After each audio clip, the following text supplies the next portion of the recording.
Cet épisode commence avec Nazli et Ferit, qui se rendent au restaurant en voiture tout en discutant de leur établissement. Ferit semble pensif, tandis que Nazli tente de le rassurer en lui rappelant que leur restaurant est une grande réussite et qu'ils doivent rester positifs. Pendant ce temps, Tariq rend visite à Fatos avec Bulut. Fatos accueille chaleureusement le petit et lui demande ce qu'il aimerait. Avec son sourire malicieux, Bulut réfléchit un instant avant de répondre qu'il aimerait manger des pommes de terre. Il ajoute aussi qu'il veut faire ses devoirs avec eux. Tariq, curieux, lui demande de quoi il s'agit. Bulut explique qu'il doit dessiner des animaux marins, comme des poissons et d'autres créatures de l'océan. Fatos, toujours aussi attentionné, lui promet qu'ils vont s'amuser tout en travaillant. Au même moment, Enja appelle Fatos pour savoir pourquoi elle n'est pas au restaurant. Elle lui explique qu'elle est avec Bulut et qu'ils sont en train de faire ses devoirs de dessin. Touché par la tendresse de la scène, Enja propose de les rejoindre et d'apporter quelque chose à manger pour le petit avant qu'il ne commence ses devoirs. Pendant ce temps, chez Hakan, la tension monte. Il est furieux et impatient de retrouver Celal, l'homme sur qui il compte faire porter la culpabilité du meurtre de Demir.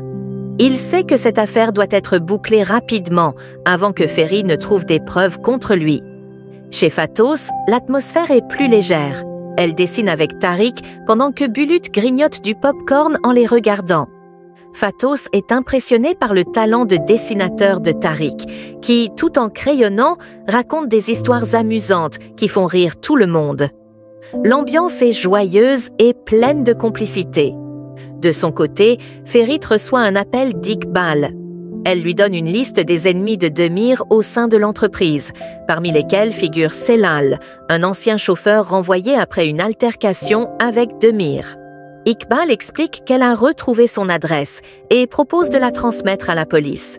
Mais Ferit préfère mener sa propre enquête avant de prendre une décision. Il demande donc à Iqbal de lui envoyer l'adresse et raccroche.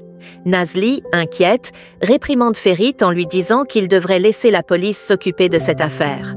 Agacé par son insistance, Ferit s'arrête et envisage de lui commander un taxi pour qu'elle rentre seule. Mais après un instant de réflexion, il change d'avis et poursuit le chemin avec elle. Pendant ce temps, Hakan rencontre Celal et lui demande d'accepter la responsabilité du sabotage des freins de la voiture de Demir. En échange, il lui promet d'assurer un avenir confortable à sa femme et à sa fille pendant qu'il purgera sa peine en prison. Ferit et Nazli arrivent à leur tour chez Celal. Bekir, posté à la fenêtre, les aperçoit et prévient Hakan, qui sort alors une arme et la pointe sur Celal, lui ordonnant de rester silencieux. Se cachant dans l'ombre, ils attendent. Ferit frappe à plusieurs reprises à la porte. Finalement, Celal ouvre et avoue avoir saboté la voiture de Demir. Il explique qu'il était très en colère contre lui après son licenciement, ce qui a détruit sa vie et celle de sa famille. Ferit insiste pour entrer, mais Celal refuse. Après un court échange, Ferit finit par lui remettre sa carte de visite et lui dit de l'appeler s'il a besoin d'aide pour soigner sa fille. Puis, il repart avec Nazli vers le restaurant. Pendant ce temps, Enja arrive chez Fatos et passe un moment avec Bulut. Tariq et Fatos présentent enfin leur dessin. Bulut est ravi et très impressionné par le talent de Tariq. Enja, ne voulant pas rester en retrait, montre aussi son dessin. Tout le monde est surpris par son talent caché et Bulut adore chacun des dessins qu'il voit. Au restaurant, Nazli s'active en cuisine pour satisfaire les clients. Ferit la regarde et lui conseille de toujours rester vigilante, car une personne trop confiante peut commettre des erreurs. Elle acquiesce tout en gardant un sourire malicieux. Chez Hakan, celui-ci amène Resul chez lui. Dès que Demet aperçoit l'homme, elle panique. Elle se souvient que Hakan était censé l'avoir tué dans un entrepôt. Tremblante, elle demande des explications. Resul, impassible, révèle que ce n'était qu'une mise en scène destinée à l'effrayer. Hakan l'entraîne alors dans une autre pièce et lui explique qu'il voulait simplement lui faire peur, rien de plus. Il ajoute qu'elle voit maintenant qu'il n'est pas un meurtrier. Demet, soulagée, caresse son visage et s'excuse une fois de plus pour ce qu'elle a fait, lui expliquant qu'elle n'était tout simplement pas prête à être mère. Elle se blottit alors contre lui, tandis qu'il la serre dans ses bras en silence. Au restaurant, Nazli s'affaire à servir le dîner à Bulut, qui attend avec impatience son repas. Avant de commencer à manger, le petit garçon lève les yeux vers elle et Ferit et, avec une curiosité innocente, leur demande combien d'enfants ils aimeraient avoir ensemble. Un voile de tristesse passe sur son visage, tandis qu'il ajoute qu'il aurait tant aimé avoir un frère ou une sœur avec qui partager ses jeux et ses journées. Ferit et Nazli échangent un regard ému, touchés par la sincérité de Bulut. À ce moment précis, la porte du restaurant s'ouvre et Denis entre, un large sourire aux lèvres, portant un grand paquet cadeau soigneusement emballé. Bulut, intrigué, se précipite pour l'accueillir. Impatient, il ouvre le cadeau sous le regard bienveillant des adultes. C'est un télescope. Son excitation est palpable lorsqu'il comprend qu'il va pouvoir observer les étoiles et explorer l'univers.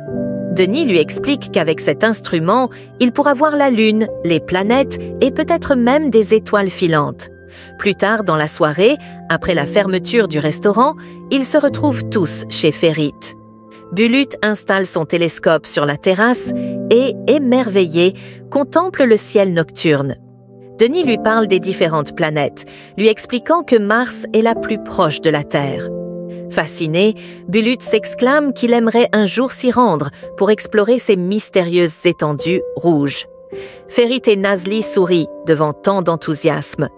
Pendant ce temps, Fatos partage un dîner avec Engin dans un restaurant chic.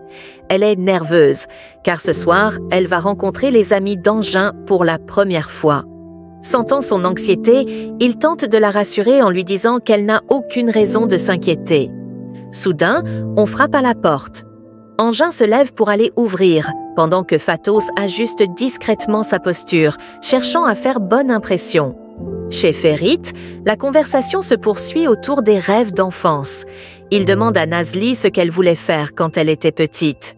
Avec un sourire nostalgique, elle répond qu'elle rêvait d'être ballerine, mais qu'avec le temps, elle a changé d'avis et a voulu être conductrice de taxi, puis finalement cuisinière. Son père lui avait conseillé cette dernière voie, estimant que ce serait plus adapté pour elle, et elle avait fini par accepter. Ferit se tourne alors vers Bulut et lui demande pourquoi il aimerait devenir astronome. L'enfant baisse légèrement la tête et, d'une voix douce, avoue que Hakan lui a un jour dit que ses parents vivent très loin, parmi les étoiles. Il voudrait devenir astronome pour pouvoir les retrouver là-haut. Un silence pesant s'installe, chargé d'émotions. Chez Engin, la soirée bat son plein. Il présente Fatos à ses amis et annonce qu'elle est sa fiancée. Elle fait de son mieux pour masquer son malaise, mais elle sent les regards peser sur elle. Parmi les invités, une jeune femme ne cesse de lui jeter des regards méprisants, manifestement jalouse. Fatos essaie de rester impassible, mais elle sent bien qu'elle n'est pas la bienvenue pour tout le monde. Plus tard, alors que la soirée touche à sa fin, l'invitée jalouse engage la conversation avec Fatos et lui pose des questions indiscrètes sur son milieu social. Déduisant qu'elle ne vient pas d'un environnement aisé, elle lui demande avec un sourire narquois où Engin l'a trouvée. Fatos se sent humilié, mais garde son calme. Engin intervient avec douceur, précisant que Fatos est une femme exceptionnelle. Il ajoute qu'elle travaille également dans un restaurant, ce qui déclenche un rire moqueur de la jeune femme. Furieuse, Fatos se tourne vers Engin et lui demande s'il s'est déjà senti aussi mal à l'aise qu'elle en cet instant. Au même moment, Nazli fait visiter sa cuisine à Denis. Elle donne des instructions à ses employés et s'adresse à Murat, qui joue les employés modèles devant elle. Denis, curieux, enfile un tablier et des gants pour l'aider à la cuisine, ce qui amuse Nazli. Mais, dans l'ombre, Murat envoie un message à Demey, lui annonçant que Nazli est en train de cuisiner avec Denis et l'informant des préparatifs de la réception prévue pour le lendemain. De l'autre côté de la ville, Demey lit le message et affiche un sourire machiavélique. Elle murmure pour elle-même que demain marquera la fin du restaurant de Nazli. Elle a un plan en tête et rien ne pourra l'arrêter. Le lendemain matin, une nouvelle journée commence. Denis, assis sur un canapé, gratte les cordes de sa guitare, composant une douce mélodie. Inspiré, il commence à écrire les paroles d'une chanson d'amour, perdue dans ses pensées. Pendant ce temps, au restaurant, Nazli s'affaire aux derniers préparatifs pour la réception. Elle veut que tout soit parfait. Ce qu'elle ignore, c'est que l'ombre de Demey plane sur elle, prête à frapper au moment le plus inattendu.